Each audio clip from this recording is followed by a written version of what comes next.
Hello guys, yau zan yi addu'a. Duk wani masoyin Annabi ya ce amin. Ya Allah, duk wasu masu neman aure, Allah ya ba su mata nagari. 'Yan kasuwa masu neman buɗi, Ubangiji Allah ka musu buɗi na alkhairi. Duk wani marasa lafiyar mu gida da jeji ma gabaki ɗaya zan ce Ubangiji Allah ya ba su lafiya. Allah Ubangiji ya sauwaƙe musu. Duk wani mai nema a gurinka ya Ubangiji Allah ka masa buɗi na alkhairi. Ya Allah, duk wani mai neman wadata a gare ka, Allah ka buɗa masa ka wadata shi. Ya Allah, duk wani mai neman ɗaukaka a gare ka, Ubangiji Allah ka ɗaukaka shi ka wadata shi. Ya Ubangiji Allah, duk wani wanda yake roƙonka, Allah Ubangiji ka masa buɗi na alkhairi. Allah ka ƙara mana soyayyar manzon Allah sallallahu alaihi wasallam. Dan Annabi, duk wani masoyin Annabi ya ce amin. Amin kawai, amin kawai. Allah ka sa mu dace, Allah ka sa mu gama da duniya lafiya.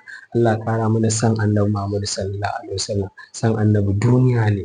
Wallahi ka riƙe Annabi, kar ka yi ƙarya don a so ka. Ka yi gaskiya kawai a ƙi ka.